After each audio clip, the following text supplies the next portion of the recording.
শাহ আব্দুল আজিজ মুহাদ্দিস দেহলভী রাহমাতুল্লাহ আলাইহির কাছে ওনার এক মুরিদ এসে বলল, হুজুর, বর্তমান দিল্লি শহরের তো একজন কুতুব আল্লাহ নিযুক্ত করেছেন, আপনি কি দয়া করে দিল্লির কুতুব যিনি তার পরিচয়টা কি আমাকে দিবেন? তো শাহ আব্দুল আজিজ মুহাদ্দিস দেহলভী বললেন, বাবা, আল্লাহর ওলির পরিচয় দিয়ে তোমার কি দরকার? বলে, হুজুর, আমি তার সঙ্গে একটু কথা বলতে চাই, তাকে সালাম করতে চাই, আমি তার সঙ্গে একটু সাক্ষাৎ করতে চাই, দোয়া নিতে চাই। শাহ আব্দুল আজিজ মুহাদ্দিস দেহলভী বললেন, বেটা, দিল্লি শহরের তরমুজের বাজারে যায় দেখবে এক কোনায় একজন লোক তরমুজ বিক্রি করতেছে। তুমি যাবা, তাকে দেখলেই তুমি চিনতে পারবা, সে এক কোনায় বসে বসে তরমুজ বেচে, খুবই ক্ষীণ এবং দুর্বল, তার ব্যবসাও দুর্বল, তরমুজও কম, তার তরমুজও বেশি সুবিধার না। তুমি যাই দেখবা একবারে বাজারের এক কোনায় বসে বসে তিনি তরমুজ বেচতেছে, তিনি আল্লাহর কুতুব, এই শহরের কুতুব। একবার জোরে বলা যাবে কি মারহাবা? প্রিয় ভাই আমার, এজন্য আমরা আল্লাহর দাস, আমাদের রিজিক আল্লাহর পক্ষ থেকে বরাদ্দ, আল্লাহর ইচ্ছার উপরে আমাদের সব, আমাদের কোনো ইচ্ছা নাই, আমাদের কোনো শক্তি নাই, আমরা আল্লাহর শক্তিতে পরিচালিত হই, আল্লাহর ইচ্ছায় পরিচালিত হই। এই জন্য আমাদের উচিত, আমাদের কাজ করা হলো আল্লাহর জন্য, আল্লাহকে সন্তুষ্ট করার জন্য। কুল ইন্না সলাতি ওয়া নুসুকি ওয়া মাহইয়ায়া ওয়া মামাতি লিল্লাহি রাব্বিল আলামিন।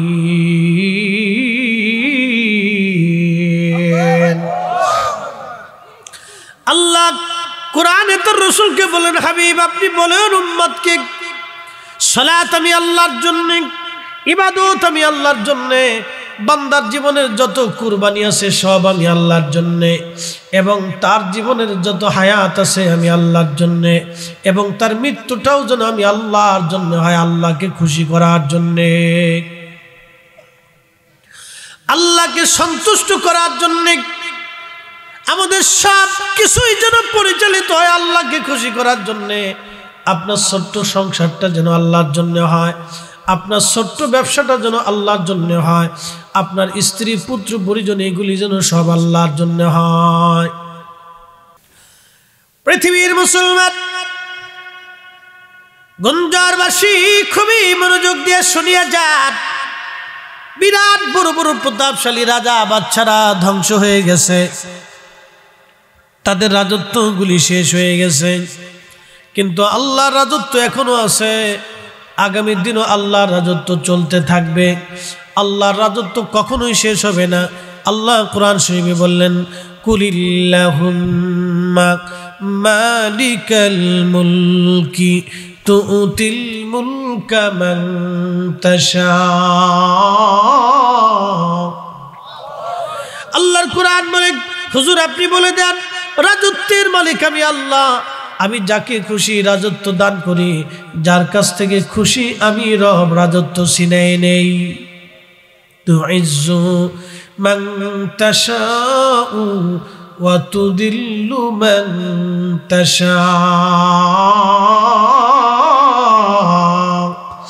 আকাশ ভেঙে যাবে, পৃথিবী পুড়ে যাবে, সাগর শুকিয়ে যাবে, আল্লাহর কোরআনের কথা কখনো মিথ্যা হবে না, কখনো পরিবর্তন হবে না। কথা বলেন ঠিক কিনা? দুনিয়ার মানুষ একটা কথা শুনে রাখবেন, আমরা আল্লাহর দুনিয়া পাওয়ার জন্য ব্যতিব্যস্ত হয়ে যাই, দুনিয়ার মালিক হওয়ার চিন্তা করি, বিরাট বড় অনেক কিছু হয়ে যাব আমরা, এগুলি চিন্তা চেতনা করি। কিন্তু একটা কথা মনে রাখবেন, আল্লাহর ওলি যারা, তারা দুনিয়া পাওয়ার চিন্তা করতেন না, আল্লাহর বন্ধু যারা ছিলেন তারা আখিরাত পাওয়ার চিন্তা করতেন। যারা আখিরাত পাওয়ার চিন্তা করত, আখিরাতের বাদশা হওয়ার জন্য যারা চিন্তা করেছে এবং আল্লাহকে খুশি করার জন্য যারা চিন্তা করেছে, তারাই হলো অরিজিনাল বুদ্ধিমান।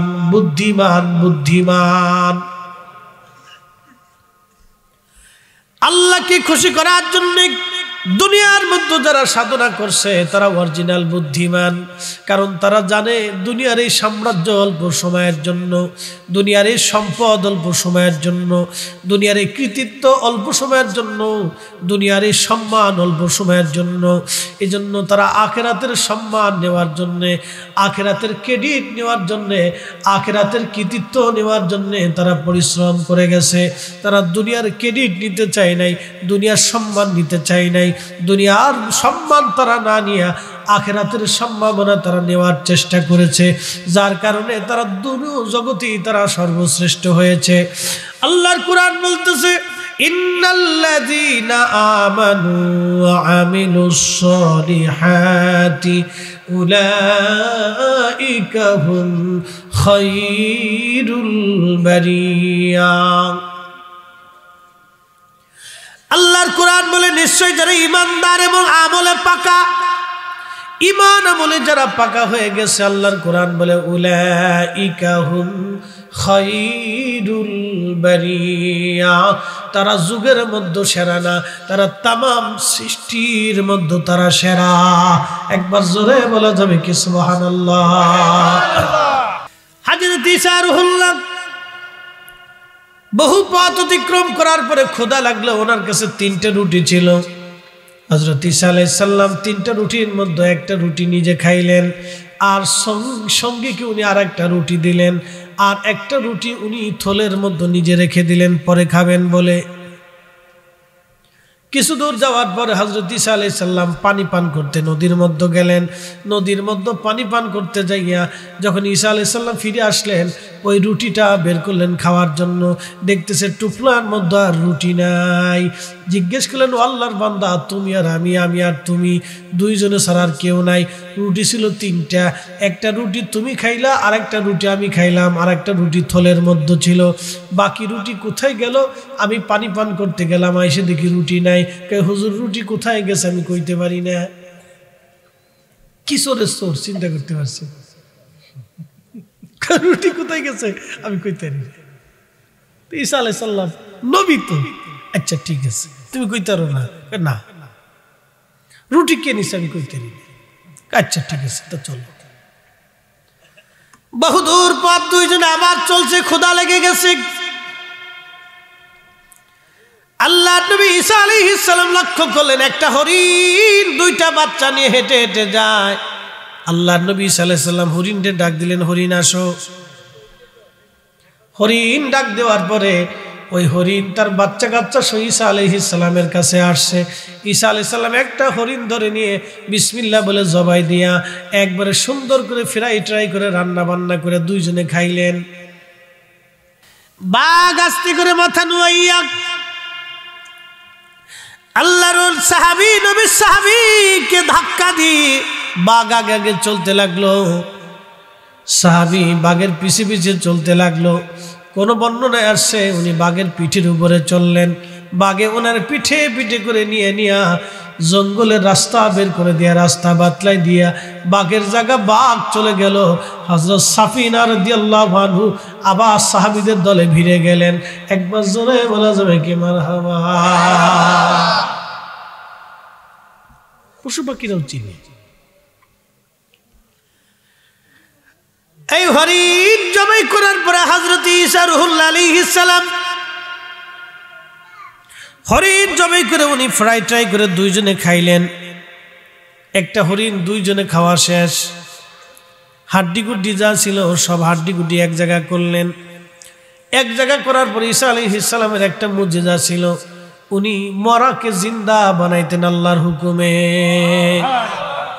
আর একটা মুজিজা ওনার ছিল, এই মুজিজা হলো উনি এক জায়গায় বসে উম্মতের সব বাড়ি ঘরের খবর এবং খাবারের খবর উনি বলে দিতে পারতেন।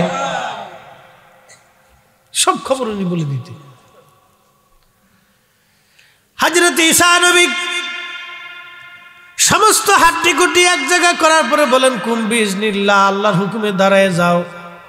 হরিণ হাড্ডির জায়গা হাড্ডি বসলো, নাকের জায়গা নাক, চোখের জায়গা চোখ, মাথার জায়গা মাথা, লেজের জায়গা লেজ, পায়ের জায়গা পা, বডির জায়গা বডি, হাড়ের জায়গা হাত, সব জায়গায় বসে বসে জায়গা মতো হইয়া একবারে হাড্ডি গুড্ডির জায়গা চামড়া গ্রস্ত হইয়া আবার হরিণটা জিন্দা হইয়া লাফায় লাফায় ওই মা হরিণের সাথে চলে গেল। প্রিয় মুসলমান, গঞ্জারবাসী খুবই মনোযোগ দিয়ে কথাগুলি শুনে যাবেন। এই সূর্য আল্লাহর আইনে চলে, মেঘ আল্লাহর আইনে নামতে থাকে। এমন কি ওই একটা বীজ আপনি বনন করে আসলেন মাটির মধ্যে জমিতে, আপনি ইচ্ছা করলেই এটা আপনার অঙ্কুরিত হবে না, ওটাও আল্লাহর আইনে অঙ্কুরিত হয়। এবং আপনার তকদিরের মধ্যে সৃষ্টি করার 50,000 বছর আগে আল্লাহ যেটা বরাদ্দ করেছেন এটাই আপনি পাবেন। এর বেশি কিছুই পাওয়ার আপনার আমার ক্ষমতা নাই। আল্লাহ কলম সৃষ্টি করলেন, কলমকে আল্লাহ রাব্বুল আলামিন বললেন, কলম তুমি লেখো। কলম বলো, রব আমি কি লিখবো? আল্লাহ বলেন, উক্তুব মাকাদিরাল খালক, তুমি সৃষ্টির তকদির লেখো। শুধু আমাদের তকদির না, সৃষ্টির তকদির আল্লাহ লিখতে বলেছেন। 7টা আসমান ও 7টা জমিনের মধ্যে যাহা আছে সব কিছুর তকদির আল্লাহ লিখতে বললেন। আপনার বাড়ির বিড়াল কি পরিমাণে খাবে, আপনার বাড়ির কুকুর কি পরিমাণে পাবে, আপনার গরু কি পরিমাণে দুধ দিবে, আপনার ছাগলের কয়টা বাচ্চা হবে, সব কিছু আমার আল্লাহ ওই কলমের মাধ্যমে লেখাইলেন। পশু পাখি উদ্ভিদ তরুলতা পাতা আল্লাহর সৃষ্টি। পৃথিবীতে বিজ্ঞান বলে 4 লক্ষ প্রজাতির জীব আছে। 1 আর 2টা প্রজাতির জীব না, মানব ছাড়াও আরো 4 লক্ষ প্রজাতির জীব আছে। এই সব প্রজাতির জীবের ভাগ্য যিনি লিখলেন, একবার জোরে বলেন সেই মালিকের নাম কি?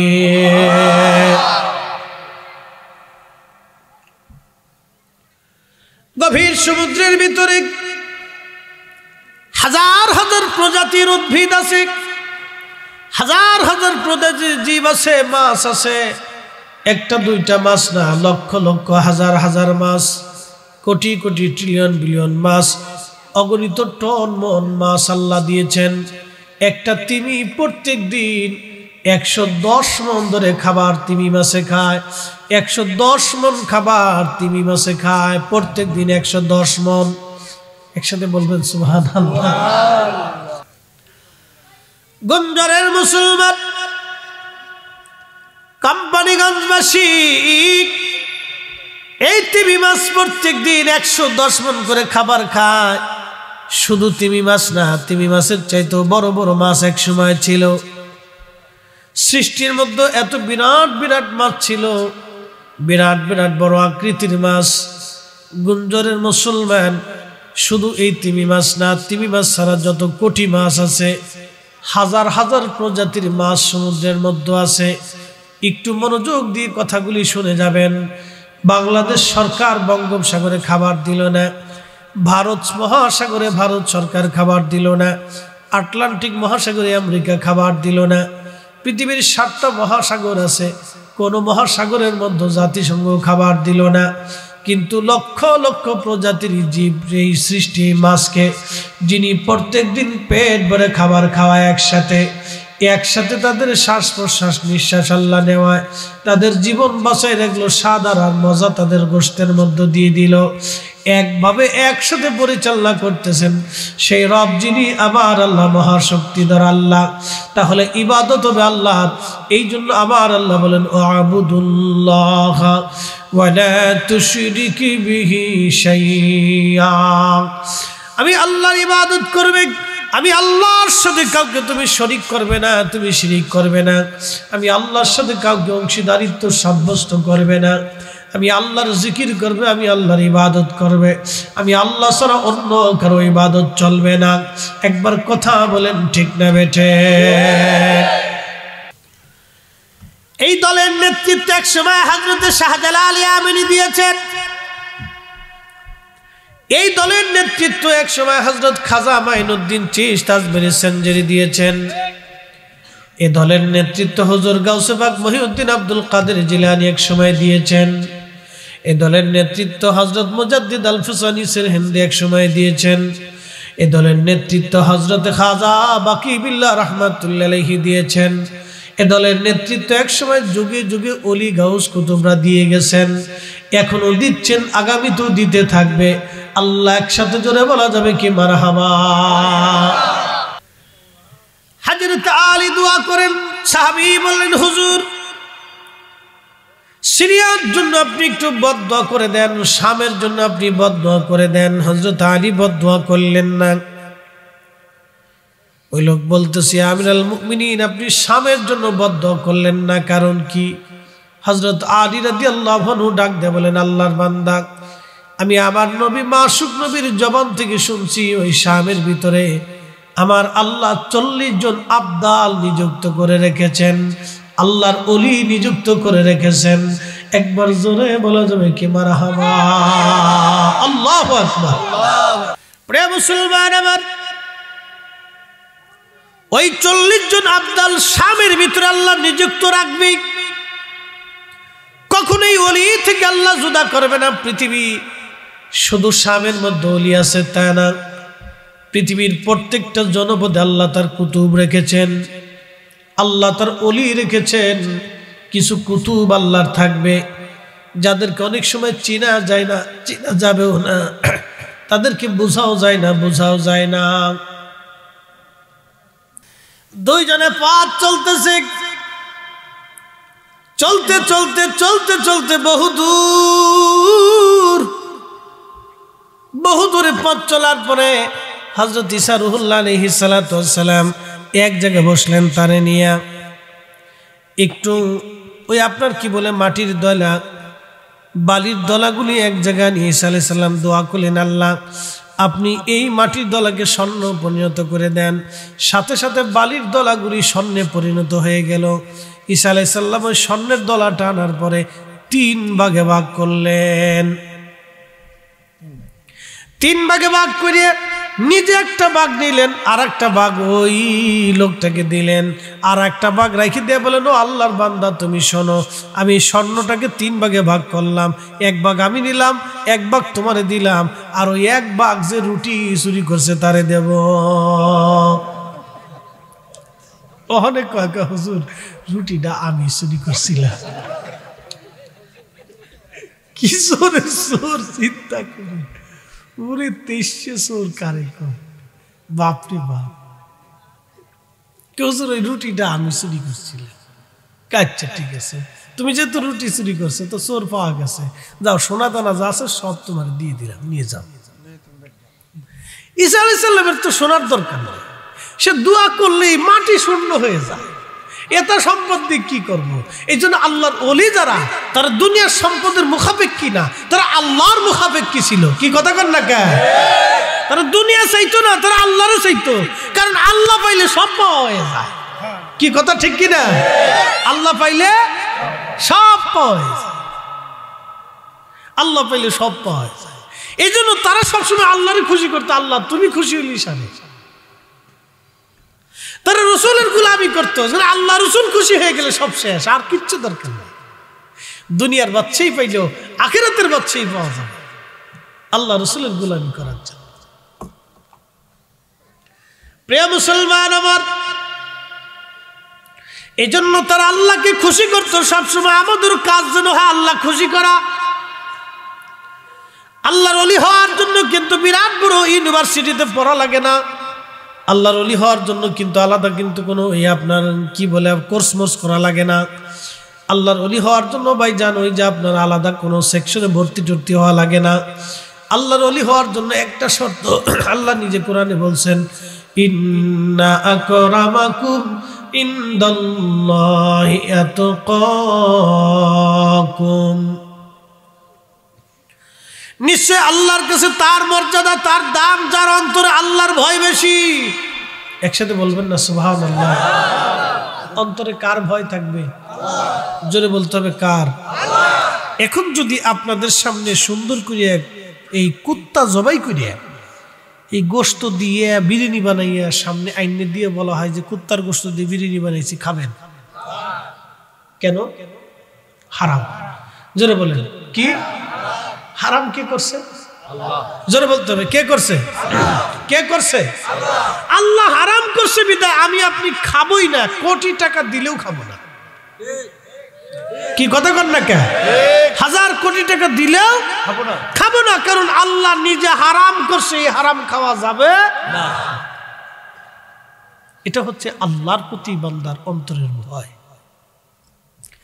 এই ভয়টা যখন আপনার অন্তরে কাজ করবে তখন বুঝবেন যে আপনি মুমিনের কাতারে গেছেন। তখন কে কালা, কে ধলা, কে দিনমজুর, কে রিক্সাওয়ালা, কে ভ্যানওয়ালা, কে 500 টাকা রুজি করছে, কে আধা পাগল, আল্লাহর কাছে এটার কোনো বৈষম্য নাই। আল্লাহর কাছে একজনের দাম বেশি, যার অন্তরে আল্লাহর ভয় বেশি, তার দাম আল্লাহর কাছে সবচেয়ে বেশি।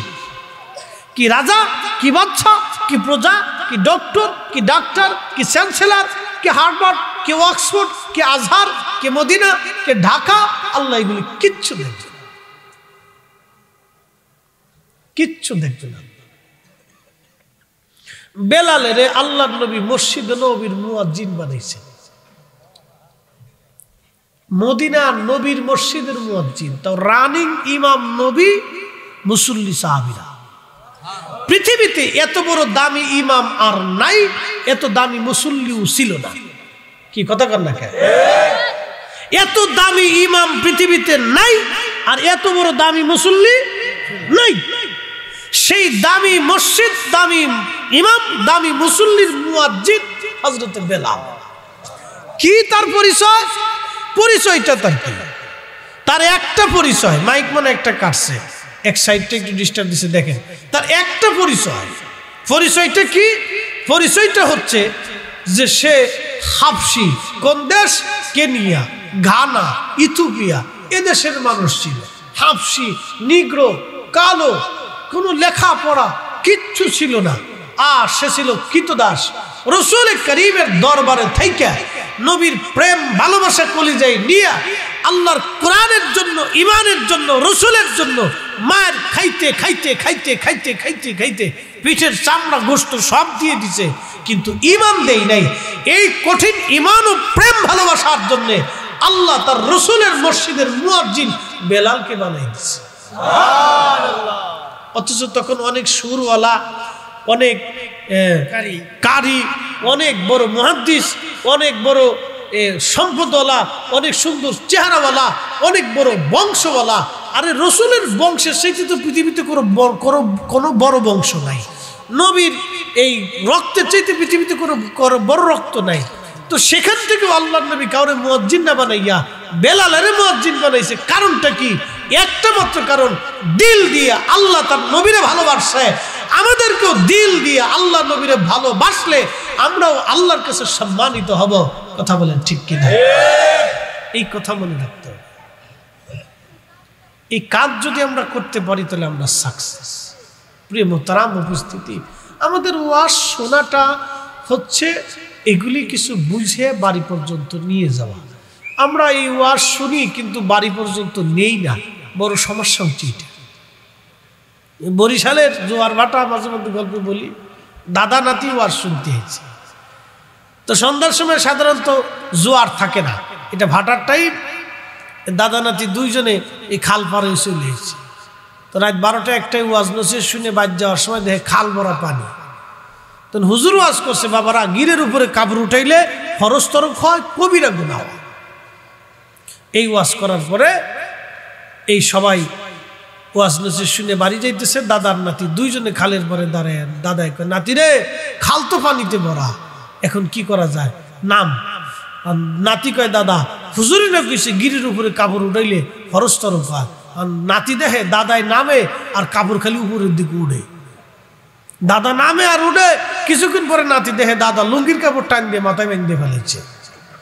আর নাতি কয়, দাদা করলা কি? হুজুরি কইলো গিরের উপরে উঠাইলে ফরজ তরফ হয়, তুমি তো একবার মাথাত বেঁধে ফেলেছ। কাজ 40 বছর ধরে ওয়াজ শুনি, তোর বাপ জন্ম হওয়ার আগে তো ওয়াজ শুনি, জীবনে খালের ওই পারের ওয়াজ এই পারে আনছি না। আর তুই একদিন আইসি খালের এই পারের ওয়াজ ওই পারে নিয়ে চলে যাবি, তাড়াতাড়ি নাম। বুঝতে পারছেন? আমার ওয়াজ হচ্ছে এইরকম, আমরা শুনি বাড়ি চলে যাই কিন্তু নেই নেই। যদি নিতে পারতাম তাহলে আমাদের ওয়াজ সাকসেস হইতো, আমরা এই ওয়াজগুলি কাজে লাগাইতে পারতাম। তাহলে আমাদের উদ্দেশ্য কাকে খুশি করা? জোরে বলতে হবে, কাকে? আমাদের জীবনে কার আইন মানা? আল্লাহ এবং তার রাসূলের তরিকা মোতাবেক চলা। যদি চলতে পারি তাহলে জীবন সাকসেস হবে। আমরা কামিয়াব। মৃত্যু কিন্তু আজ অথবা কাল হবেই, মরণ থেকে বাঁচার কোনো রাস্তা নাই।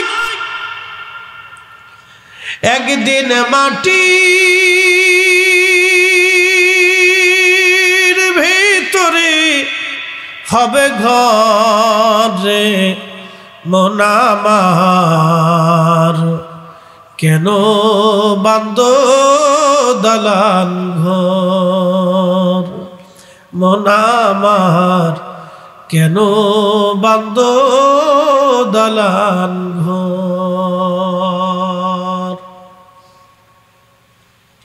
হযরত ঈসা নবী আলাইহিস সালাম তিনি ওই লোকটাকে নিয়ে সমস্ত সোনা দানা দিয়ে গেলেন, নাও তুমি নিয়ে যাও, এটা আমার দরকার নাই। হযরত ঈসা আলাইহিস সালাম চলে গেলেন। ওই লোকটা সোনার দানার ওই টুকলাগুলি নিয়ে রওনা করছে। দুই ডাকাত এসে ওই লোকটারে ধরে ফেলছে, তোর কাছে যা আছে সব দিয়ে দে, না দিলে তোরে মেরে ফেলবো, তাড়াতাড়ি দে। ছুরি ধরছে। এখন ওই চোরাই কয়, এরে আমি তো এক চোর, তোরাও আর এক চোর। এটাও তো চোরা, রুটি চুরি করছে না, এটা তো এক চোর। এগুলো শেষরা চোর আর কি, ছোট চোর। আমরা দেশে যে দেখেন কিছু মসজিদে জুতা চুরি করে, এগুলো হলো শেষরা চোর, বুঝছেন না? এই খয়রাতি চোর, এগুলো কিছু না পেয়ে জুতা একজোড়া লয়ে চলে গেছে, এটা হলো খয়রাতি চোর আর কি। এই চোরে ডাক দিয়ে কই, ও আল্লাহর বান্দারা, তোমরা আমার কাছ থেকে সোনা দানা নিয়ে যাওয়ার জন্য, তোমরা ডাকাতি করার জন্য আসছো, তাহলে এক কাজ করো, তোমরা ডাকাতি করে যদি নিয়ে চলে যাও তাহলে অন্যায়ভাবে নিয়ে গেলে এটা তোমাদের জন্য বৈধ হবে না। বরং আমরা এক কাজ করি, তোমরা দুইজন আর আমি একজন, আমরা তিনজনে এই স্বর্ণের টুকলাটা, এই স্বর্ণের দানাটা আমরা ভাগ করে নিয়ে যাই। তোমার এক ভাগ, তোমার এক ভাগ, আর আমার এক ভাগ। আমরা সবাই যার যার মতো যদি নিয়ে চলে যাই তাহলে কারোই ক্ষতি হইল না।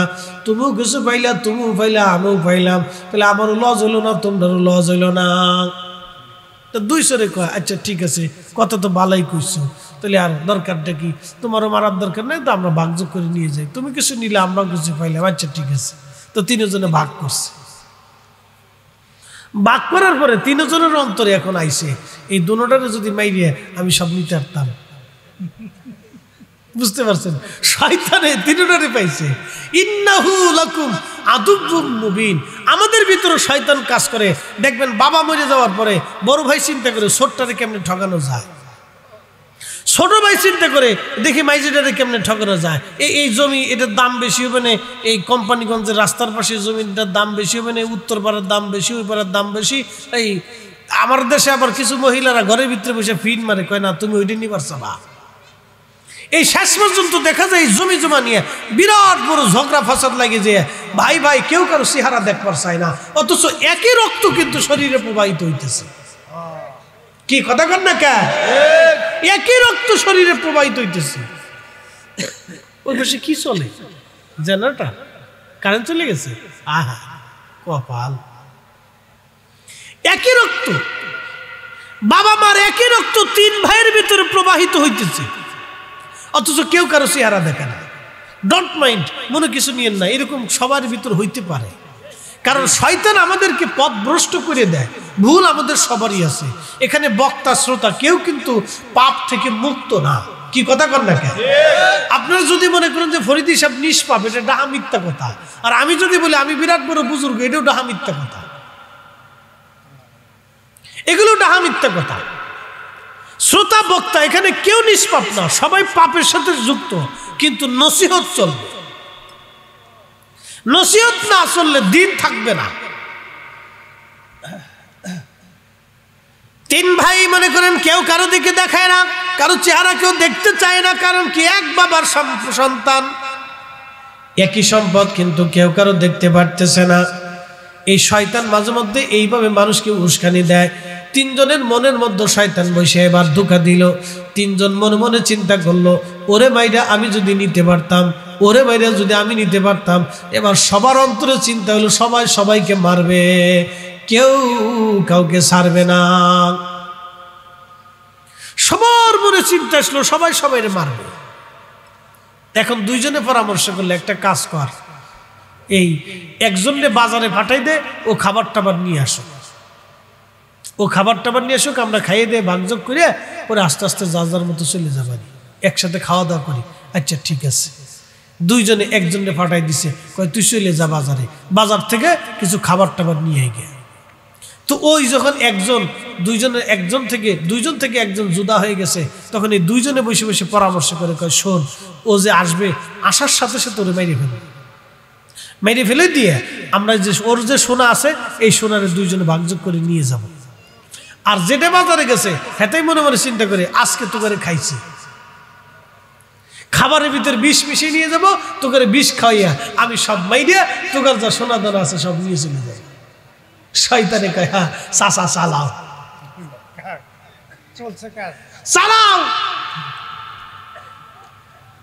শয়তানে কিন্তু ধোকায় ফেলাই দিছে সবাই রে। শয়তান কিন্তু তিনজনের ধোকার মধ্যে ফেলে দিছে। ওই যে দুইজন বসে রয়েছে, একজনকে বাজারে টাকা পয়সা দিয়ে পাঠাই দিল, যা বাজার থেকে সদাই পাতি করে নিয়ে এখানে আমরা বসে খাওয়া দাওয়া করে তারপরে যাব। ও বাজারে গেছে রুটি কেনার জন্য। ওর চিন্তা হলো আমি রুটি কিনবো, কিন্তু রুটির সাথে আমি বিষ মিশাই নিয়ে আসবো, যাতে ওরা খাইতে খাইতে বিষ খেয়ে ওরা মারা যায়, আর আমি বাকি স্বর্ণগুলি নিয়ে যাব। এই দুইজন চিন্তা করতেছে না, আমরা ওই আসার সঙ্গে সঙ্গে ওরে মেরে ফেলবো, ওর সোনার টুকরাটা আমরা নিয়ে চলে যাব। এই দুইজনের মধ্যে আবার আরেকজন চিন্তা করতেছে, কয় না, ওরে মাইরে ফেলে দেওয়ার সঙ্গে সঙ্গে বাকি যে একজন থাকবে ওই একজনকে আমি মাইরে দিয়ে সব নিয়ে চলে যাব। দুইজনের মধ্যে আবার একজনে মনে মনে চিন্তা করে রাখছে, ও তো শেষ, ওরে তো মেরে ফেলাবোই আমরা, তো ও মরার পরে বাকি যে একজন থাকবে ওরও আমি আতর্কিত হামলা করে মেরে ফেলাবো, মেরে ফেলাই দিয়ে আমি সব সোনা দানে নিয়ে চলে যাব। এই আপনাদেরকে একটা কথা বলি, ভাই ভাই ঝগড়া করবেন না। গ্রামবাসী প্রতিবেশীরা এই ধরনের কোনো চিন্তা চেতনা অন্তরে আনবেন না। একজনের ক্ষতি করে নিজে লাভ করার চিন্তা করবেন না। মনে রাখবেন, কেউ কাউরে ক্ষতি করতে চাইলে ক্ষতি কিন্তু নিজের উপরে বর্তায়। কেউ মানুষ ঠকে, কেউ জিততে পারে না, সবাই নিজে ঠকে যায়। কি কথা কর না, ঠিক কিনা? সে নিজে ঠকে, যে মানুষ ঠকায় সে নিজে ঠকে যায়, সে জিতে না।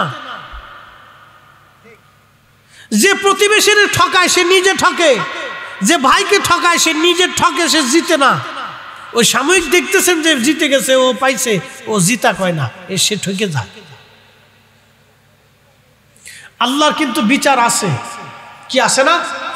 কি কথা মনে করেন নাকি? আল্লাহর ফায়সালা আছে না? অবশ্যই আছে। আল্লাহর ফায়সালার থেকে আমরা কেউ মুক্ত না। এবার ওই লোকটা রুটি আনতে গেছে, রুটি আনতে যাওয়ার পরে সে রুটির মধ্যে বিষ মিশাইল। রুটি নিয়ে আসার পরে বাকি দুইজন তারা হামলা করে ওই লোকটাকে মেরে ফেলে দিল। সাথে সাথে মেরে ফেলে দেওয়ার পরে এরা দুইজন গায়ে, বন্ধু ওরে তো মেরে ফেললাম, সোনা দানা তো আমার মোটামুটি আছে, আমরা পেয়ে গেলাম, তুই অর্ধেক না আমি অর্ধেক নিয়ে নেই, এবার ভাগযোগ কর। দুইজন সোনা দানা ভাগযোগ করিয়া এবার দুইজনে কয় আচ্ছা এক কাজ কর, আমরা আগে খাওয়া দাওয়া করি, খাওয়া দাওয়া শেষ করার পরে আমরা চলে যাব। দুইজন দুই দিকে চলে যাব। ওই খাওয়া দাওয়া করার জন্য দুইজনে খাইতে বসছে। যখন দুইজনে খাইতে বসছে, ওই রুটি 20 মাখানো রুটি খাওয়ার পরে দুইজনই মৃত্যুর কোলে একসাথে ঢলে পড়ে গেছে। দুইজনের শেষ, 3টে লাশ পড়ে রইল। স্বর্ণের জায়গা স্বর্ণ পড়ে আছে, লাশের জায়গা লাশ পড়ে আছে। কারো নসিবে স্বর্ণ জুটল না। অতি লোভে তাতি নষ্ট, অতি লোভে পাপ, পাপে মৃত্যু হয়ে যায়, অতি লোভে তাতি নষ্ট হয়ে যায়। বেশি লোভ করলে আমও হারায়, সালাও হারায়। এই জন্য আল্লাহর আইনের বাহিরে লোভ করা যাবে না। অন্যায়ভাবে কোনো কিছু লোভ করলে তার ক্ষতি হবেই, তার মাসুল তাকে দিতেই হবে। কথা কোন ঠিক কিনা? বুঝেছেন? এটা হযরত ঈসা আলাইহিস সালামের জীবনের এক বাস্তব ঘটনা। বহুদিন পরে ওই রাস্তা দিয়ে ঈসা আলাইহিস সালাম যাওয়ার সময় দেখে 3টে লাশ পড়ে আছে, স্বর্ণের জায়গায় স্বর্ণ পড়ে আছে। ঈসা নবী উম্মতকে বলেন, হে উম্মতরা, এই ব্যক্তির ঘটনা হলো এরকম, দুনিয়ার স্বরূপ এরকম। তোমরা যদি দুনিয়ার মোহে মোহিত হইয়া, দুনিয়া পাওয়ার জন্য পাগল হইয়া ধরাকে সজ্ঞান করো, হালালকে হালাল মনে না করো, হারামকে হারাম মনে না করো, অবৈধটাকে যদি অবৈধ মনে না করো, বৈধটাকে যদি বৈধ মনে না করো, তাহলে তোমাদের জীবনে এই করুণ পরিণতি আসবে। এই জন্য আমাদের উচিত আল্লাহর নির্দেশিত পথে নিজের জীবনকে পরিচালিত করা। আল্লাহর নির্দেশিত পথে নিজের জীবনকে পরিচালিত করা। আমার দিকে তাকান, একটা কুকুর কার আইনে চলে? না, একসাথে বলবেন না, কার আইন? কুকুর যদি ইচ্ছা করতো তাহলে দুনিয়ার মানুষের কামড়াইতে পারতো না, কিন্তু কুকুরে মানুষের কামড়ায় না। কিন্তু বাঘ নিয়ে আসেন তো, ও রাখবে? সুযোগ পাইলেই বাস বসাঙ্গে দিবে। একটা কথা মনে রাখবেন, আপনি মুরগি পাহারা দেওয়ার জন্য শিয়াল পাললে হবে? মুরগি পাহারা দেওয়ার জন্য কি পালা লাগবে? কুত্তাই পালা লাগবে। এই কুত্তাটাকে আল্লাহ আপনার নিয়ন্ত্রণাধীন করে দিছে। শিয়ালটাকে কিন্তু আল্লাহ আপনার নিয়ন্ত্রণাধীন করে নাই। শিয়াল আর কুত্তা দেখতে একই রকম প্রায় দেখা যায়। আপনি যতই মুরগি পাহারা দেওয়ার জন্য শিয়াল পালেন, যতই ওরে আদর করেন, খাওয়ান, ও কিন্তু মুরগি ধরে নিয়ে যাবেই, আজ অথবা কাল। শিয়াল পাললে আপনি মুরগি রক্ষা করতে পারবেন না, কিন্তু কুত্তা পালেন মুরগি রক্ষা হবে। কারণ কুত্তা আপনার মুরগি পাহারা দিবে, মরে যাবে, কিন্তু মুরগি খাবে না। কারণ কি? আল্লাহ এই কুকুরটাকে আপনার নিয়ন্ত্রণাধীন করে দিয়েছে। আল্লাহর আইন কুত্তা পর্যন্ত মানে না। হইল না? একসাথে বলবেন সুবহানাল্লাহ। ওরে খাবার দিছেন, খাওয়াইলেন, ও মরে যাবে, দরজা ছাড়বে না, ও পাহারা দিবে, মরে যাবে, কিন্তু আপনার চুরি হতে দেবে না। কারণ আল্লাহ তাকে ওই আইন দিয়ে দুনিয়াতে পাঠাই দিছে যে কুকুর, তোরে আমি এই আইন দিলাম, তুই আমার বান্দার বাড়ি পাহারা দিবি, যে তোকে খাবার দিবি তুই তার জন্য জীবন দিবি, দরজা ছাড়বি না, বেইমানি করবি না। কিন্তু আমার দেশের বহু মানুষ আছে, আপনি খাওয়াবেন, পুষবেন, আদর করবেন, বেইমানি করে চলে যায়, যেই পথে খায় সেই পথে বাথরুম করে। ওরা কুত্তার চাইতেও নিকৃষ্ট। কথা কোন ঠিক না বেঠিক? তাহলে আমাদেরকে মানুষ হইতে হবে।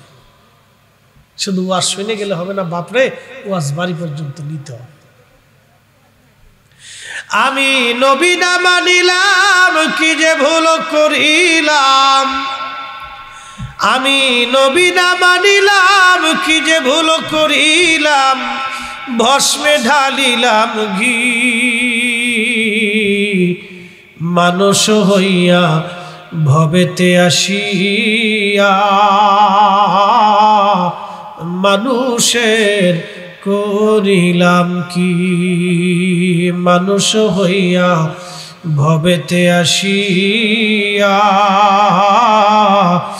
মানুষের করিলাম কি।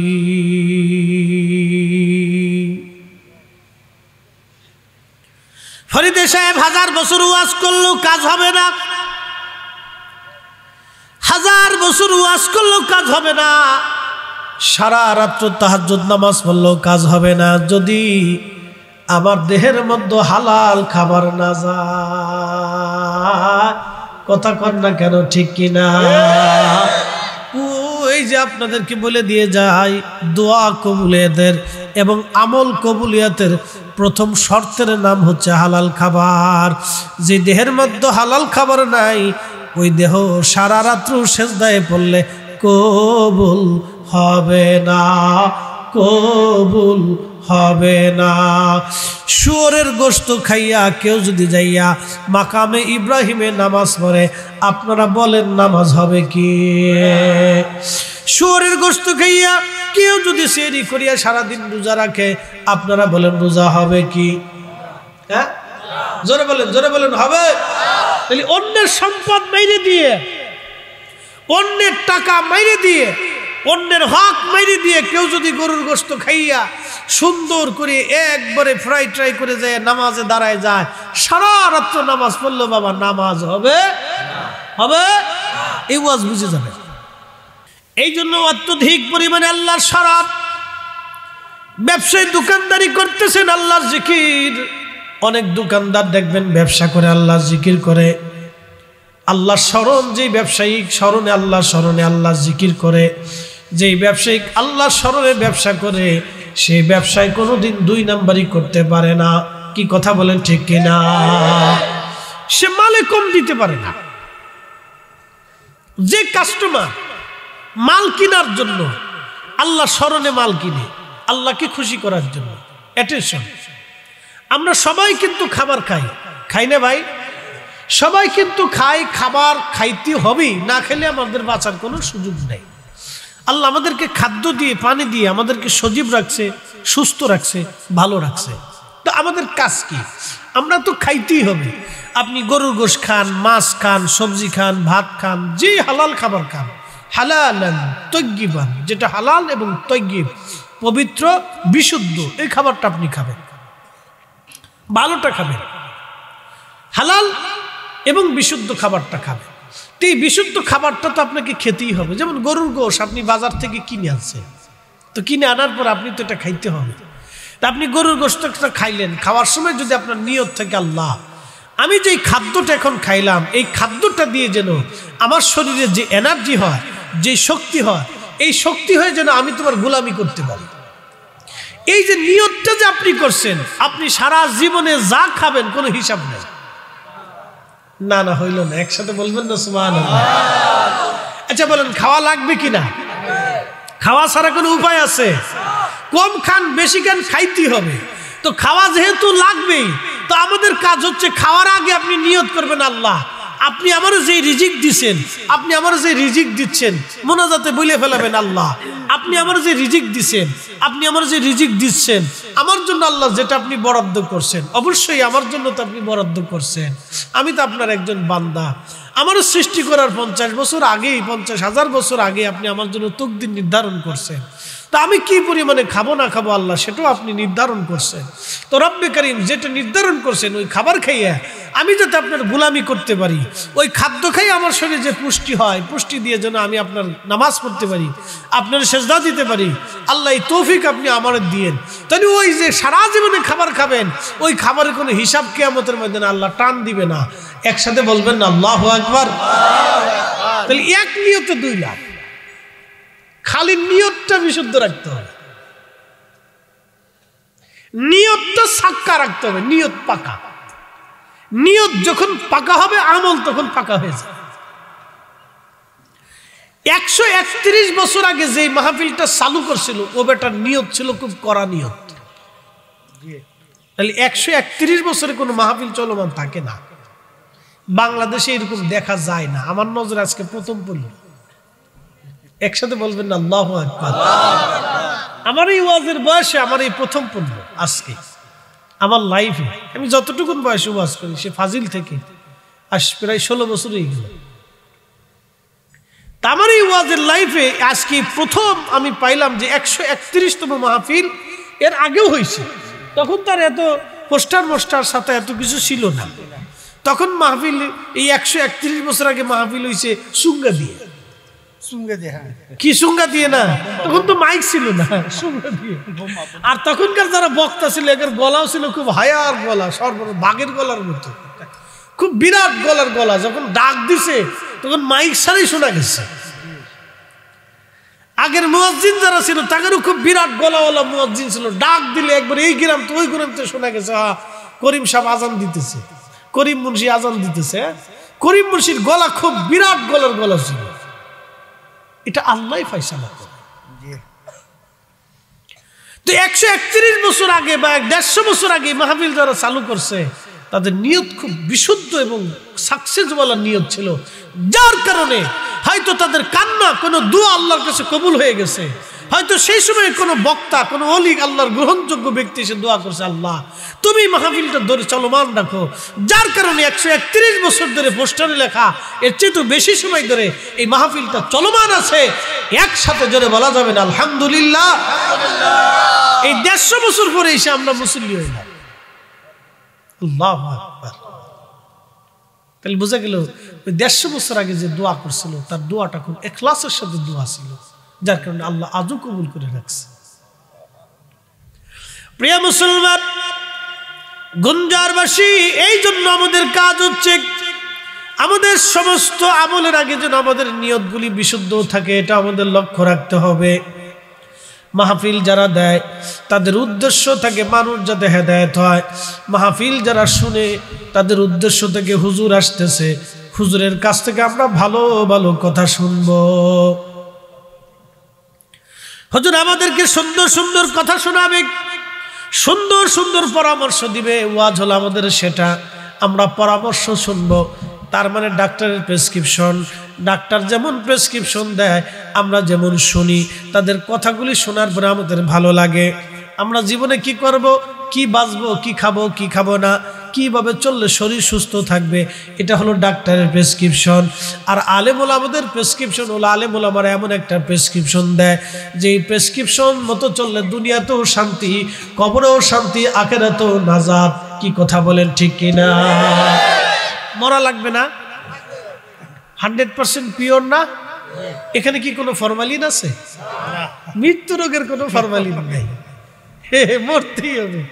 আর এই রোগের কোনো ওষুধ নেই, মৃত্যু রোগের কোনো ওষুধ নাই। সব রোগের ওষুধ হইতে পারে, মৃত্যু রোগের ওষুধ নাই। আল্লাহর কোরআন বলতেছে কুল্লু নফস, প্রত্যেক জীবন, দাইকাতুল মাউত, মৃত্যুর স্বাদ আস্বাদন করতেই হবে। বিড়াল, গরু, ছাগল, উট, দুম্বা, ভেড়া, বকরি, কবুতর, পশু পাখি, মাছ, গাছ, যত সৃষ্টি আছে, শিয়াল, কুকুর, পশু, যাবতীয় বাঘ, ভাল্লুক, সিংহ, যা বলেন পৃথিবীর সমস্ত প্রাণীকেই মৃত্যুর স্বাদ নিতেই হবে। কোনো প্রাণী মৃত্যু থেকে বাঁচতে পারবেই না, পারেও নাই, আগামীতে পারবেও না। নাস্তিকরা বলে আল্লাহ বলে কিছু নেই, কিন্তু ওরা আজও পর্যন্ত এই একটা শব্দের উত্তর আজও পর্যন্ত ওরা দিতে পারে নাই। এই একটা শব্দটাকে ওরা মিথ্যা কোনোদিন প্রমাণ করতে পারে নাই। কুল্লু নফস দাইকাতুল মাউত, পৃথিবীর হায়াত থেকে অদ্যবধি পর্যন্ত সমস্ত জীবনের মৃত্যু আছে এবং সব জীবনের মৃত্যু হবে। আল্লাহ এই কথাটা 1450 বছর আগে কোরআনে আল্লাহ লিখে রাখছে। আজও পর্যন্ত নাস্তিকরা এই কথা উল্টাইতে পারে নাই। ওরা হাজার যুক্তি দিয়েছে কিন্তু মৃত্যুর কোনো যুক্তি দিতে পারে নাই। তার মানে মরণ অবশ্যই হবে, মৃত্যু অবশ্যই হবে, কবরে অবশ্য যেতেই হবে, আল্লাহর কাছে ফিরে যেতেই হবে। যেহেতু যেতেই হবে, অতএব আল্লাহর আইন মোতাবেক চলতেই হবে। জোরে বলেন, জোরে বলেন। মৃত্যু যেহেতু হবে, আল্লাহর আইন মোতাবেক চলতেই হবে। যদি না চলেন, তার জন্য আল্লাহ ব্যবস্থা করে রাখছে, ইন্না বাতশা রাব্বিকা লাশাদীদ। আমি আল্লাহর ধরাটা খুব শক্ত এবং মজবুত ধরা।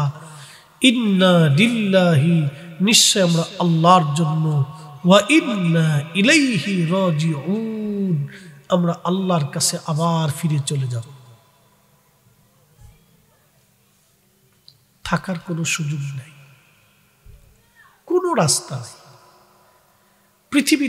পৃথিবীতে বেঁচে থাকার বিকল্প কোনো রাস্তা নাই, নেই,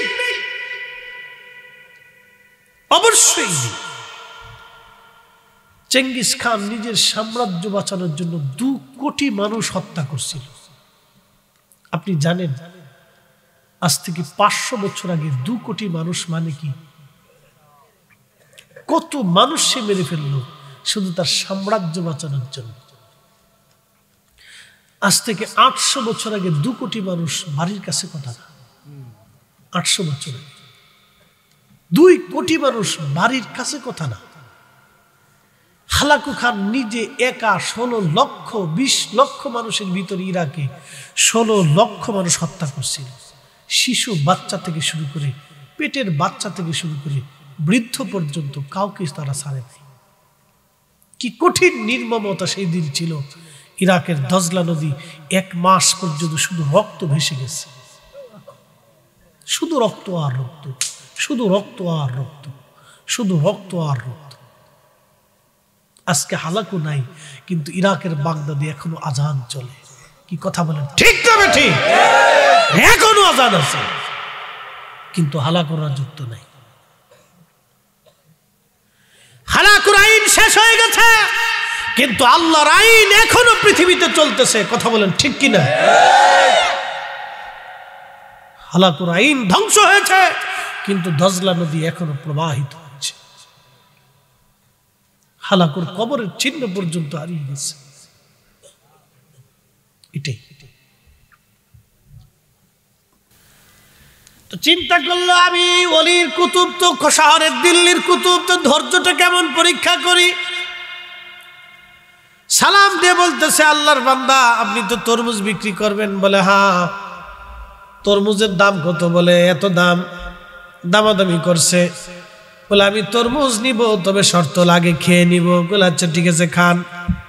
দেখেন তো খাইছে, এক কোনাইতে কাটছে, কাইটে কয় না আর এক কোনাইতে কাটে, তো আর এক কোনার থেকে কাটছে, কাইটে আসতে গেছে এই দোকানদার কারণে নিয়ে যাইতে হবে। তো নিয়ে যাইতে হবে কারণটা কি? দামাদামি করছেন কি? আমাকে দামাদামি করলে নিয়ে লাগবে নাকি? বাংলাদেশের আইনে আছে না, নিয়ে যাইতে হবে। কি একটা মুশকিলে যে পড়লাম, কি বিপদ! করে নিতেই হবে। আপনি দাম কইলেন কে? আমি আরো সর্বনাশ, এটা কোন পাগলের দেশে বললাম? নিতেই হবে। দাম কইলেন কে? যে গুলিস্তানেও আছে, দাম কইলেন কে? নিতেই হবে। বুঝতে পারছেন একটা বিপদ। তো এই লোক যদি মনে করেন যে ওই লোকের পাল্লায় পড়তো, তাহলে কি অবস্থা হইতো? তো তরমুজরে কাটতে কাটতে তরমুজের জান শেষ। পরে না তরমুজ আর নিতাম না। তো আল্লাহ কুতুব বলতেছে আচ্ছা ঠিক আছে, না নিলে না নিবেন। তখন বলতেছে হুজুর আপনি আল্লাহর কুতুব, আমি শাহ আব্দুল আজিজ মুহাদ্দিস দেহলভির মুরিদ, আপনার পরিচয় আমাকে উনি দিয়েছেন, আমি আপনার একটু পরীক্ষা করছি, দোয়া নেওয়ার জন্য আসছি, আপনি আমার জন্য একটু দোয়া করে দেন। আমার পরিচয়টা উনি আপনাকে দিছে। বলে হ্যাঁ, আমি আপনার কথা কারো কাছে বলবো না, আমি শুধু আপনার জন্য দোয়ার দরখাস্ত নিয়ে আসছি। বুঝতে পারছেন? তো আল্লাহর কুতুব কিরা কোন জায়গায় বসে আছে এটা বলাটা মুশকিল, আমরা বলতে পারবো না। এটা যারা যেই লেভেলের তারা সেই লেভেলের চিনে, যিনারা যে স্তরের তিনারা সেই। আমার কাছে যদি হাজারা এসে বলেন যে অর্থ মন্ত্রণালয়ের খবরটা বলে দেন, আমার কাছে পাবেন না। আমার কাছে পাবেন কোন বক্তা কি, কোন বক্তা কোন বক্তা কোন বক্তা কোথায় কোন জায়গায় ওয়াজ কি, কোন কোন লেভেলে কারে দাওয়াত করলে, কোন স্তরে কোন জায়গায় কারে রাখা যায়, কিভাবে দাওয়াত, এটা আমি পরামর্শ দিতাম। যদি আইসে বলেন যে হুজুর কোম্পানিগঞ্জের জাম ছাড়াই দেন, তা হইতো না, এটা আমার দিয়ে হইতো না। বুঝতে পারছেন? যদি আইসে কর যে হুজুর আমার এই মুদিখানার ব্যবসা, এই ব্যবসার হিসাব কিতাব বুঝাই দেন, তা আমার দিয়ে হইতো না। যার কাজ যেটা, তার কাজ সেটা। বুঝতে পারছেন? ওলিদের কাজ আল্লাহ ওলিদেরকে দিয়ে, আল্লাহ ওনাদের কাজ ওনাদের কাজ। এই জন্য তাসাউফের বিদ্যা আর শরীয়ী বিদ্যা এক বিদ্যা না, এটা ভিন্ন বিদ্যাই আলাদা, এটা সেকশন আলাদা। অতএব এই আমরা শরীয়ত সেকশনে যারা আছি তারা তাসাউফের সেকশন আমরা অনেক সময় বুঝি না। তাসাউফের সেকশন এটা আবার আলাদা সেকশন। তো সেকশনের বিদ্যাই আলাদা, ওটার স্তর আলাদা। প্রিয় উপস্থিতি আমার, এই জন্য পৃথিবীর মধ্যে শরীয়ী বিদ্যার মধ্যে আল্লাহর পথে ডাকার জন্য একদল মানুষ কিয়ামত পর্যন্ত জিন্দা থাকবে, এবং তাসাউফপন্থী একদল মানুষ কিয়ামত পর্যন্ত জিন্দা থাকবে। তাদেরকে কেউ হারাতে পারবে না, সরাতে পারবে না, ধ্বংস করতে পারবে না, কারণ তারা ধ্বংস হয়ে গেলে দুনিয়া ধ্বংস হয়ে যাবে। আল্লাহ আমাদেরকে তার ওলিদের পক্ষে থাকার তৌফিক দিক। সকলে বলেন আমিন। আল্লাহুম্মা সাল্লি আলা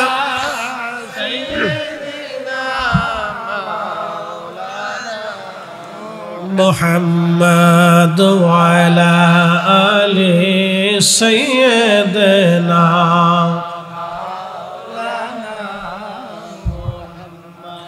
উড়ে যাও রে মাহফিলের হাওয়া, যাও রে উড়ে মদিনায়,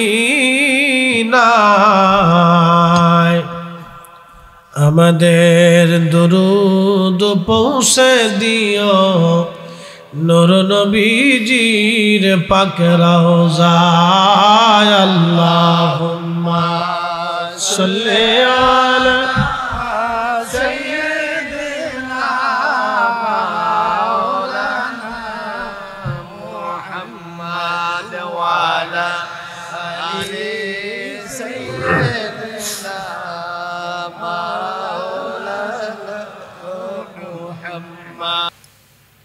আমাদের ওয়াজ একটাই, শোনেন, আগের যুগ আর এখনকার যুগ এক না। আমি আপনাদেরকে বুঝাই, আগের যুগের মুসলমান আর এখনকার যুগের মুসলমান এক মুসলমান না। বলে কেন? আপনাদেরকে বলি, আগের যুগের মুসলমান জমি চইষে তারপরে ভাত খাইছে। ওই ফসলের ভিতরে কোনো হারাম ছিল না, কোনো মিক্সার ছিল না, সুদ ছিল না, কোনো ঘুষ ছিল না, কোনো হারামের ছোঁয়া লেশ মাত্র ছিল না। জমি চষার পরে যা ফসল হয়েছে ওই ফসল দিয়ে খাইছে, ওই ফসল দিয়ে ভাত খাইছে, ওই ফসল দিয়ে জীবন চলছে মনোযোগ দিয়ে। হারাম অধিকাংশই কৃষক মানুষ যারা ছিল তাদের জমিনে, তাদের খাবারে, তাদের ভাতে কোনো হারামের লেশ মাত্র ছিল না। ওটা দিয়ে তারা আল্লাহর জিকিরে ফিকিরে সময় কাটাইছে। মসজিদ ছিল কাঁচা কিন্তু ইমানদার ছিল পাকা। মসজিদ যাহা বানাইছে কোনো সুদের টাকার, ঘুষের টাকার, হারামের টাকার মসজিদ ছিল না। মসজিদের উঠান ছিল মাটি, উপরে ছিল সন, চারপাশে ছিল খড়, অথবা বেড়া ছিল ভাঙ্গা। মসজিদ ভাঙ্গা ছিল কিন্তু নামাজি যে কয়জন ছিল সে কয়জন ছিল পাক্কা নামাজি। যা খাইছে সব হালাল খেয়ে নামাজে দাঁড়াইছে। মসজিদের ভিতরে ভেজাল নাই, যাই নামাজেও ভেজাল নাই, পোশাকেও ভেজাল নাই, খাবারেও ভেজাল নাই, আল্লাহর ডাকেও ভেজাল ছিল না। যার কারণে তারা যা ডাকছে, যা কইছে আল্লাহর কাছে সেটা কবুল হইছে। এখন আমরা মসজিদের ভিতরে সুদের টাকা, ঘুষের টাকা, হারামের টাকা, যে বেটা যত বেশি সুদ করে এ বেটা যত বেশি টাকা দিতে পারবে হেতা মুতল্লি সভাপতি। কি আসতে করলেন কে? জোরে বলেন। কথা মিশে কথা কইছি আমি। যে বেটা যত টাকা দিতে পারে ওই বেটার টাকা হালাল না হারাম ওটা দেখার টাইম বাস। আমাদের দেশে অনেকেই দেখবেন বিদেশের নেওয়ার নাম নিয়ে 100 জনের কাছ থেকে টাকা নিছে কিন্তু কাউরে বিদেশ নেয় নাই। 3 লাখ টাকা করে যদি 100 জনের কাছ থেকে টাকা নেয় তাহলে কত লাখ গেল? 3 কোটি টাকা। আচ্ছা, যদি এরকম 500 লোকের কাছ থেকে নেয় তাহলে 15 কোটি টাকা। এই 15 কোটি টাকা দেশের ঢাকার থেকে বাড়ি গাড়ি বানাইয়া সুন্দর করে একবারে, এখন মনে করেন একবারে বিরাট বড় ধনী হয়ে গেছে, বিরাট বড় হাজি সাহেব। একবারে তার জুব্বা সাদা, এই দাড়ি সাদা, দাড়ি টাড়ি রাইখে, দাড়ি আগে চাষতো, আর বেশি ঘন ঘন চাষার কারণে সাদা হয়ে গেছে। দাড়িতে মেহেন্দি সেন্দি লাগাইয়া দাড়ি সাদা, জুব্বা সাদা, এরপরে আপনার এই তসবিটা সাদা, এরপরে জায়নামাজ সাদা, লুঙ্গি সাদা, মোজা সাদা, জুতা সাদা, টুপি সাদা, সব সাদা। এবারটা এখন মসজিদে যাইয়া বিরাট বড় মসজিদে একটা বানাই দিয়ে একবারে নামাজে প্রথম কাতারে বসে গেছে। আর মক্কা মদিনা মাঝে মধ্যে দৌড়ে যে একবারে কাবা করে যায়, শয়তান আশেকা উরে দুলাভাই। দুলাভাই কি দুলাভাই হইছে রে, বাপরে বাপ। দুলাভাই সব সাদা বানায় ফেলেছে কিন্তু মানুষের একবারে মাইরি দিয়ে, মানুষের একবারে তেজ মেরে দিয়ে দুলাভাই সাদা হয়ে গেছে। উরে দুলাভাই, তুমি যা খাও সব ওই দুলাভার গরুর গোশত আর শুয়োরের গোশতের মধ্যে তফাৎ নাই, দুলাভার খাসির গোশত আর কুত্তার গোশতের মধ্যে তফাৎ নাই। কি কথা কর না কেন? দুলাভার তো রুটি এই রুজি হারাম। কি কথা কর না কে? এই বেটা আমার বিরাট বড় হাজি সাহেব মসজিদ যদি একবারে সোনা দিয়ে বানিয়ে নামাজ পড়ে, আল্লাহর কসম করে কইতেছি 1 রাকাত নামাজ হবেই না। কি কথা কর না কে? 1 রাকাত হবে না। 40 বছর যদি মসজিদে নামাজ পড়ে তাও হবে না। সে 500 কোটি টাকা দান করলে 1 টাকারও সওয়াব হবে না, কারণ তার টাকা হারাম। এই জন্য আগের যুগে যারা 1 টাকা আল্লাহর পথে দিছে, অনেক কষ্টের টাকা, ওই 1 টাকাই আল্লাহ বহুত পরিমাণে বাড়াই দিচ্ছে। একসাথে বলবেন না আল্লাহু আকবার। বাবাজি, এগুলি আমাদের বুঝতে হবে। এই জন্য আমাদের এগুলি বুঝে আমল করার দরকার। তো এই জন্য 100 বছর আগে যে দোয়া করছিল, দোয়াটা খুব ছাক্কা দোয়া ছিল, যার কারণে আজও পর্যন্ত এটা চলমান আছে। হ্যাঁ, হ্যাঁ, হাজী রমিজউদ্দিন সাহেব, মারহাবা, মাশাআল্লাহ। মরহুম হাজী আব্দুল ওহাব সাহেব, এই ওনার পরে না, উনিও নাই। মরহুম হাজী